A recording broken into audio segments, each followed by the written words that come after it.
ஆறாம் வகுப்பு இலக்கணம் இரண்டாம் பருவம் இயல் 1 இணை எழுத்துக்கள். சில எழுத்துக்களுக்கு இடையே ஒலிக்கும் முயற்சி, பிறக்கும் இடம் ஆகியவற்றில் ஒற்றுமை உண்டு. இவ்வாறு ஒற்றுமை உள்ள எழுத்துக்கள் தான் நம்ம என்ன சொல்றோம் அப்படின்னா இணை எழுத்துக்கள் அப்படின்னு சொல்றோம். 6 வல்லின மெய் எழுத்துக்களுக்கும் 6 மெல்லின எழுத்துக்களும் இணை எழுத்துக்கள் ஆகும். சொற்களில் மெல்லின மெய் எழுத்தை அடுத்து பெரும்பாலும் அதன் இனமாகிய வல்லின எழுத்து வரும். வல்லின எழுத்துக்கள் பார்த்தீங்கன்னா கசட, தபர, மெல்லினம் ஞன, நமன. இடையின எழுத்துக்கள் பார்த்தீங்கன்னா எரல, வழல.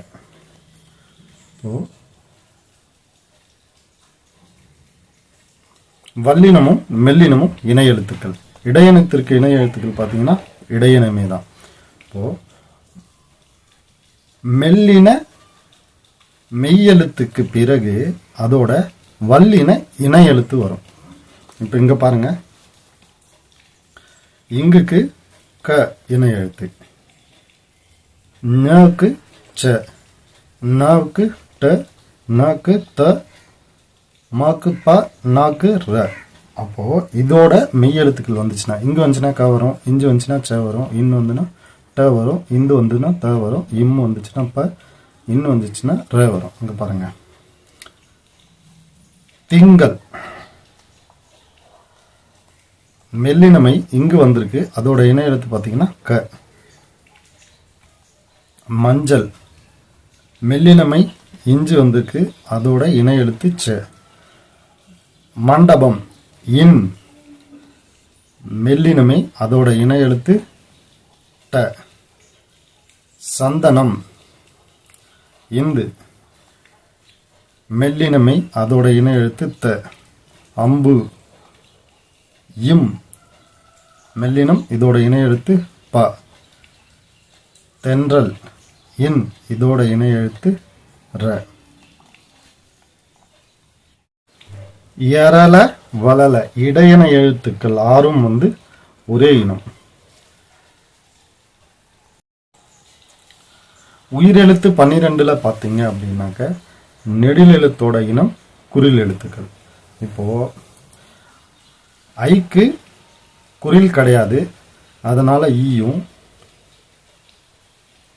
அவுக்கு குறில் கிடையாது, அதனால ஊவும் இணை எழுத்துக்கள். ஐக்கு ஈ இணை எழுத்து, அவுக்கு ஊ இணை எழுத்து. மெய்யெழுத்துக்களைப் போலவே உயிர் எழுத்துக்களிலும் இணை எழுத்துக்கள் உண்டு. உயிர் எழுத்துக்களில் குறிலுக்கு நெடிலும், நெடிலுக்கு குறிலும் இணை எழுத்துக்கள் ஆகும். குறில் எழுத்து இல்லாத ஐ என்னும் எழுத்து ஈ என்பது இணை எழுத்தாகும். அவு என்னும் எழுத்துக்கு ஊ என்பது இணை எழுத்தாகும். சொல்லில் உயிர் எழுத்துக்கள் சேர்ந்து வருவது இல்லை. அளபடையில் மட்டும் நெடிலை தொடர்ந்து அதன் இனமாக குறில் எழுத்து சேர்ந்து வரும்.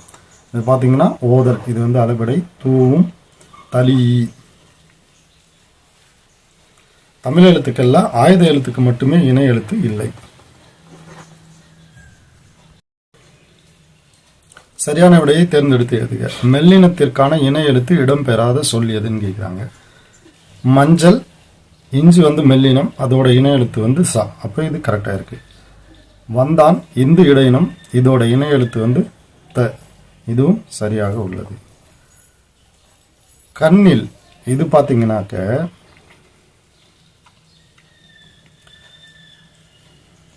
இன்னும் மெல்லினம், இதோட இணை எழுத்து பார்த்தீங்கன்னா ட வரணும். ஆனால் இங்கே நீ இருக்கு. அப்போ இடம்பெறாத சொல் இதுதான். தம்பி இது மெல்லினம், ப வல்லினம். இதுவும் சரியாக உள்ளது. தவறான சொல்லை வட்டமிடுக. பாருங்க, கண்டான் இன் மெல்லினம், இதோட இணை எழுத்து டர்னா இருக்கு. அப்போ இது சரி. வென்றான், இந்த இன் மெல்லினம், இதோட இணை எழுத்து ர வரணும். வென்றான். அப்போ இதுதான் தவறான சொல். நண்டு இது இன் மெல்லினம், டர்னா அதோட இணை எழுத்து இருக்கு. இன் மெல்லினம், இதோட இணை எழுத்து இருக்கு. அப்போ இது ரெண்டும் சரி. தென்றல் இங்க ரேனை எதோட இனம் அப்படின்னா ரன்னகரத்தோட இனம். அப்போ தென்றல் வரணும். கண்டம் டன பார்த்தீங்க அப்படின்னா டன்னகரத்தோட இனம். அப்போ டன்னகரம் வரணும். கண்டம். நன்றி. இப்போ இது ரன்னகரத்தோட இணை எழுத்து. ரன்னகர மெல்லினத்தோட இணை எழுத்து பார்த்தீங்கன்னா நன்றி வரணும்.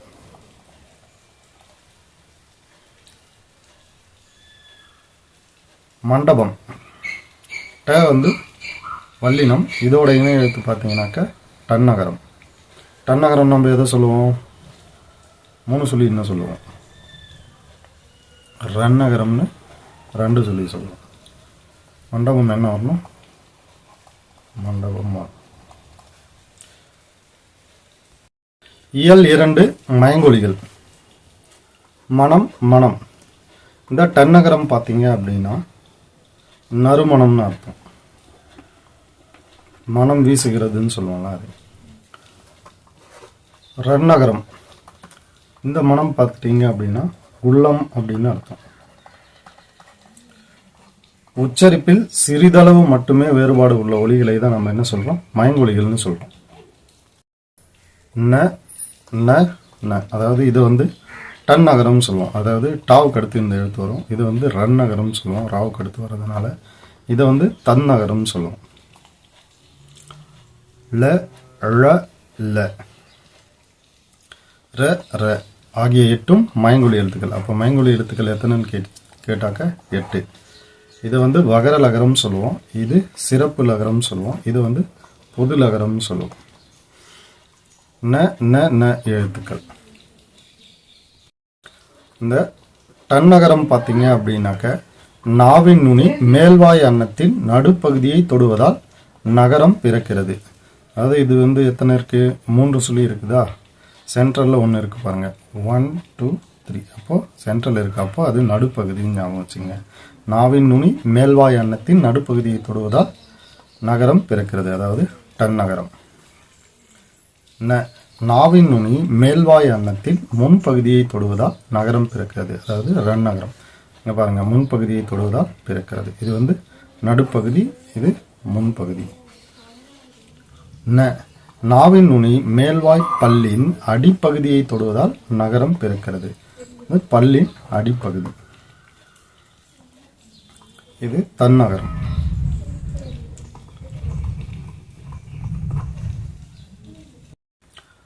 இட்டு இன்னு இத் இந்து இர் இன் ஆகியவை இணை எழுத்துக்கள். இந்த இணை எழுத்துக்களை கொண்டு டகரத்தை அடுத்து வரும் நகரம் என்ன சொல்றோம்? டன்னகரம் சொல்றோம். தகரத்தை அடுத்து வரும் நகரம் தன்னகரம் என்றும், ரகரத்தை அடுத்து வரும் நகரம் ரன்னகரம் என்றும் அழைக்கப்படுகிறது. இங்க ந ந இடம்பெறும் வகை. அதாவது ட என்னும் எழுத்துக்கு முன் டன்னகரம் மட்டும்தான் வரும். கண்டம், வண்டி, நண்டு. இங்க பாருங்க, மெல்லினம் அதோட இணை எழுத்தான டகரம், மெல்லினம் அதோட இணை எழுத்து, மெல்லினம் அதோட இணை எழுத்து. ர என்னும் எழுத்துக்கு முன் ரன்னகரம் வரும். மன்றம், மெல்லினம் இணை எழுத்து, மெல்லினம் இணை எழுத்து, மெல்லினம் இணை எழுத்து. நன்றி, கன்று. அதாவது ட வந்துச்சு அப்படின்னாக்க அதுக்கு முன்னாடி அதோட இணை எழுத்தான 3 சொல்லி நாவும், ர வந்துச்சு அப்படின்னா அதோட இணை எழுத்தான 2 சொல்லி நாவும் வரும்.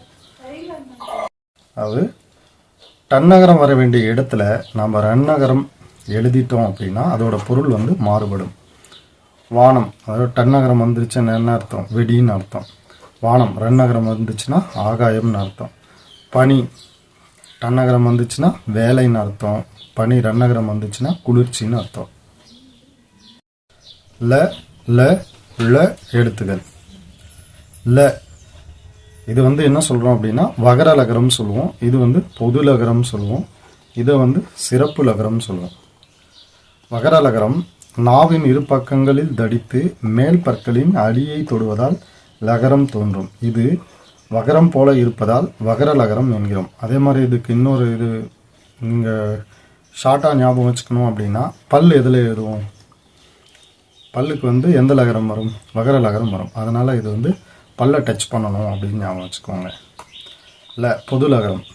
நாவின் இரு பக்கங்கள் தடித்து மேல் அன்னத்தின் நடுப்பகுதியை தொடுவதால் லகரம் தோன்றும். இதனை பொது லகரம் என்கிறோம். இது நகரம் போல இருப்பதால் நகர லகரம் என்று கூறுவர். பொது லகரம்னு சொல்லுவோம், இதை நகர லகரம்னு சொல்லுவோம். இப்போது இந்த பொது லகரத்துக்கு பாருங்கள் 3 கோடு இருக்குது. முன்ன டன் நகரத்தையும் அதோட மேல் அன்னத்தின் நடுப்பகுதியை தொடுவதால் சொன்னோம். இதுவும் வந்து நீங்கள் இதுவும் 3 கோடு இருக்குதுன்னு ஞாபகம் வச்சு இதுவும் நடுப்பகுதியை தொடுவதால் பிறக்கிறது அப்படின்னு ஞாபகம் வச்சுக்கோங்க. அடுத்து சிறப்பு லகரம். நாவின் நுனி மேல் நோக்கி வளைந்து வருடுவதால் லகரம் தோன்றும். லகரமும் ஒரே இடத்தில் ஒலிக்கப்படும். அதாவது பொது லகரமும் சிறப்பு லகரமும் ஒரே இடத்தில் ஒலிக்கப்படும். தமிழுக்கே சிறப்பானது, எனவே இதனை சிறப்பு லகரம் என்று அழைக்கிறோம். இது மகரம் போல இருப்பதால் மகர லகரம் என்றும் கூறுவர். அதாவது இது சிறப்பு லகரம்னு சொல்லலாம் அல்லது மகர லகரம்னு சொல்லலாம். மகர லகரம் பார்த்தீங்க அப்படின்னா பல்லை டச் பண்ணும். ஏன்னா பல்லுன்ற வார்த்தைக்கு வகர லகரம் தான் வரும். லனா இடைப்பகுதி. சிறப்பு லகரம் வந்து வளைந்து வரடணும். பொருள் வேறுபாடு. விலை. வகர லகரம் வந்துச்சுனாக்க பொருளின் மதிப்பு. விலை. பொது லகரம் வந்துச்சுன்னா உண்டாக்குதல். சிறப்பு லகரம் வந்துச்சுன்னா விலை, விரும்பு. இலை. வகர லகரம் வந்துச்சுன்னா செடியின் இலை. இலை. பொது லகரம் வந்துச்சுன்னா மெலிந்து போதல். இலை. சிறப்பு லகரம் வந்துச்சுன்னா நூல் இலை. ர எழுத்துகள். நாவின் நுனி மேல் அன்னத்தில் முதல் பகுதியை தொட்டு வருடுவதால் ரகரம் தோன்றுகிறது. இது என்ன சொல்லுவோம் அப்படின்னா இடையின ரகரம் சொல்லுவோம். இது இடையின எழுத்து என்பதால் இடையின ரகரம் என்கிறோம். நாவின் நுனி மேல் அன்னத்தின் முதல் பகுதி. இங்க பாருங்க, நாவின் நுனி மேல் அன்னத்தின் முதல் பகுதி. இது வந்து பாத்தீங்கன்னா வல்லின ரகரம். நாவின் நுனி மேல் அன்னத்தின் மையப்பகுதியை உரசுவதால், இது முதற் பகுதி, இது வந்து மையப்பகுதி. மையப்பகுதியை உரசுவதால் வல்லின ரகரம் தோன்றுகிறது. ஏரி அப்படின்னாக்க நீர்நிலைன்னு அர்த்தம். இடையின ரகரம் வந்துச்சுனாக்க நீர்நிலை அப்படின்னு அர்த்தம். வல்லின ரகரம் ஏரி வந்துச்சுன்னா மேலே ஏரி அப்படின்னு அர்த்தம். கூரை. இடையின ரகரம் வந்துச்சுன்னா வீட்டின் கூரை அப்படின்னு அர்த்தம். கூரை. வல்லின ரகரம் வந்துச்சுன்னா புடவை அப்படின்னு அர்த்தம். சிரம் என்பது தலை. வகர லகரம் வரணும். இலைக்கு வேறு பெயர் வந்து தலை. சிறப்பு லகரம் வரணும். வண்டி இழுப்பது காலை. பொது லகரம். இது வந்து மார்னிங்னு அர்த்தம். கடலுக்கு வேறு பெயர் வந்து பறவை. இடையின ரகரம் வரணும். வல்லினம் வந்துச்சுன்னா பறக்கிற பறவைன்னு அர்த்தம்.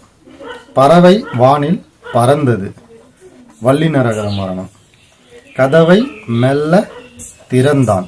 வல்லின ரகரம் வரணும். பூ மனம் வீசும். டன்னகரம் வரணும். புலியின் கண் சிவந்து காணப்படும். டன்னகரம் வரணும். குழந்தைகள் பந்து விளையாடினர். இது தன்னகரம் வரணும். வீட்டு வாசலில் கோலம் போட்டனர். அதாவது வகர லகரம் வரணும். தொடர்களில் உள்ள மயங்கொலி பிழைகளை திருத்தி எழுதுக. என் வீட்டு தோட்டத்தில் மலர்கள் மனம் வீசின. இது வந்து டன்னகரம். இதுக்கு வந்து என்னன்னா எண்ணிக்கைன்னு அர்த்தம். இங்க வந்து ரன்னகரம் வரும். என் வீட்டு தோட்டத்தில் மலர்கள் மனம், இது வந்து உள்ளம்னு அர்த்தம். இங்க டன்னகரம் வரும். மனம் வீசின. தேர் திருவிழாவிற்கு சென்றனர். தேர் திருவிழாவிற்கு. ல வந்து இங்கே சிறப்பு நகரம் வரும். சென்றனர் இங்கே வந்து ரென்னகரம் வரும். வாழைப்பழம் உடலுக்கு மிகவும் நல்லது. வாழைப்பழம் இங்கே பழம் வந்து சிறப்பு நகரம் வரும். உடலுக்கு மிகவும் நல்லது இங்கே வகர நகரம் வரும். இயல் 3 சுட்டு எழுத்துகள் வினா எழுத்துகள். சுட்டு எழுத்துகள் அவன், இவள், அங்கு, இங்கு, அந்த, இந்த ஆகிய சொற்கள் ஒன்றை சுட்டி காட்டுகின்றன. இவ்வாறு சுட்டி காட்டுவதற்கு அச்சொற்களின் முதலில் அமைந்துள்ள ஆ, இ ஆகிய எழுத்துக்களே காரணம். ஒன்றை சுட்டி காட்ட வரும் எழுத்துகளுக்கு சுட்டு எழுத்துகள் என்று பெயர்.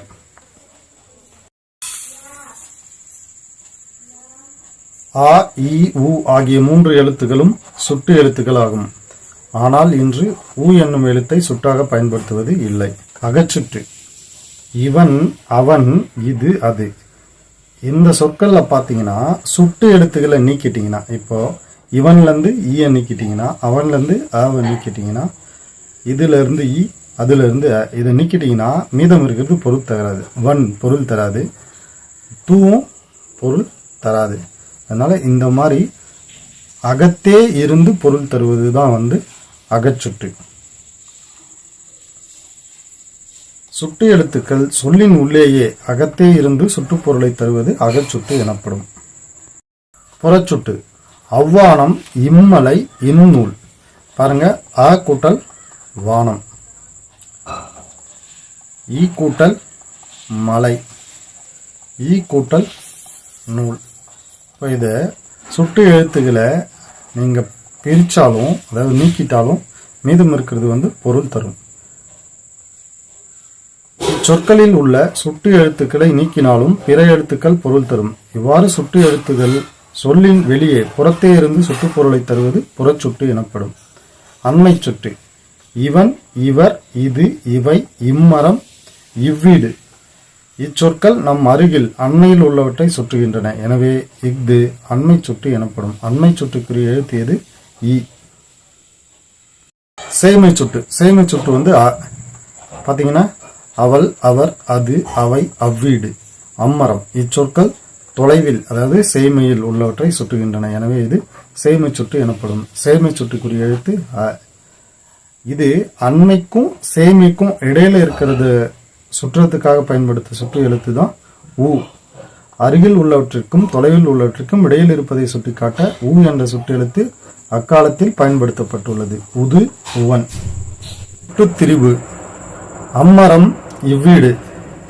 இது ரெண்டுமே வந்து புறச்சுட்டுகள். இச்சொற்களை அந்த மரம், இந்த வீடு என்றும் வழங்குகிறோம். இதுல இருக்கிற ஆ, இ ஆகிய சுட்டு எழுத்துக்கள் மாற்றம் பெற்று, அதாவது திரிந்து அந்த, இந்த என வழங்குகின்றன. இவ்வாறு ஆ, இ ஆகிய சுட்டு எழுத்துக்கள் அந்த, இந்த என திரிந்து சுட்டுப்பொருளை தருவது சுட்டுத்திரிபு எனப்படும். வினா எழுத்துக்கள். வினா எழுத்துக்கள் எது? ஏ, யா, ஆ, ஓ, ஏ. பாருங்க, முதல்ல இருக்கிற ரெண்டும் மொழியின் முதலில் வருபவை, இரண்டாம் இருக்கிற ரெண்டும் மொழியின் இறுதியில் வருபவை. ஏ வந்து பாத்தீங்க அப்படின்னா மொழியின் முதலிலும் வரும், இறுதியிலும் வரும். வினா பொருளை தரும் எழுத்துக்களுக்கு வினா எழுத்துக்கள் என்று பெயர். சில வினா எழுத்துக்கள் சொல்லின் முதலில் இடம்பெறும், அதாவது ஏ, யா. சில வினா எழுத்துக்கள் சொல்லின் இறுதியில் இடம்பெறும், ஆ, ஓ. ஏ, யா, ஆ, ஓ, ஏ ஆகிய ஐந்தும் வினா எழுத்துக்கள் ஆகும். மொழியின் முதலில் வருபவை ஏ, யா, அதாவது எங்கு, யாருக்கு. மொழியின் இறுதியில் வருபவை ஆ, ஓ. பேசலாமா, தெரியுமோ. மொழி முதலிலும் இறுதியிலும் வருபவை ஏ, ஏன், நீதானே. சுட்டுல எப்படி அகச்சுட்டு புறச்சுட்டு இருந்துச்சோ அதே மாதிரி வினாவிலையும் அகவினா புறவினா. பாருங்க, எது, யார், ஏன். இந்த வினா சொற்கள்ல வினா எழுத்துல நீக்கிட்டீங்க அப்படின்னா மீதம் இருக்கிறது வந்து பொருள் தராது. இந்த மாதிரி சொல்லின் அகத்தே இருந்து வினா பொருளை தருவது அகவினா. புறவினா அப்படின்னா அவனா, வருவானோ. இது அவனாவில் அவன் கூட்டல் ஆ. வருவானோ, வருவான் கூட்டல் ஓ. இச்சொற்களில் உள்ள ஆ, ஓ ஆகிய வினா எழுத்துக்களை நீக்கினாலும் பிற எழுத்துக்கள் பொருள் தரும். இது ரெண்டுத்தையும் எடுத்துருங்க. அப்பயும் அவன் வருவான்னு இது பொருள் தருவது.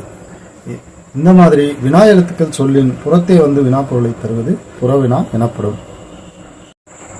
பத்தியில் உள்ள வினா சொற்களை எடுத்து எழுதுக. செலியன் துணிக்கடைக்கு சென்றான். விற்பனையாளர் ஒருவரிடம் ஆயத்த ஆடைகள் பகுதி எங்கு உள்ளது என்று வினவினான். எங்கு.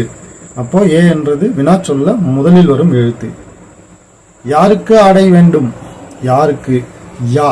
ஏ யா. இது ரெண்டும் முதலில் வரும் எழுத்துக்கள். உனக்கா பெரியவர்களுக்கா? ஆ. ஆ. ஆ ஏ யா ஆ ஓ. இது ரெண்டும் முடிவில் வருபவை. உனக்கா பெரியவர்களுக்கா என்று கேட்டார் விற்பனையாளர். ஏன் அப்படி கேட்கிறீர்கள்? ஏ. ஏ வந்து இரண்டு இடத்திலும் வரும். முதலிலும் வரும், முடிவிலும் வரும். சிறுவர்களுக்கான ஆடைகள் இல்லையோ? ஓ. இது வந்து முடிவில் வரும் என்று வினவினான். நீ கேட்பது உன் அளவுக்குரிய ஆடைதானே? ஏ. ஏ வந்து பாத்தீங்கன்னா இந்த ஏன்ல முதலில் வந்துச்சு, ஆடைதானே இந்த இடத்துல வந்து முடிவில் வந்திருக்கு. அதோ அந்த பகுதியில் இருக்கிறது என்றார் விற்பனையாளர். என் வீடு அங்கே உள்ளது. தம்பி இங்கே வா. இதெல்லாம் வந்து சுட்டு எழுத்துக்கள். சுட்டு. இது சேமி சுட்டு. இது அண்மை சுட்டு.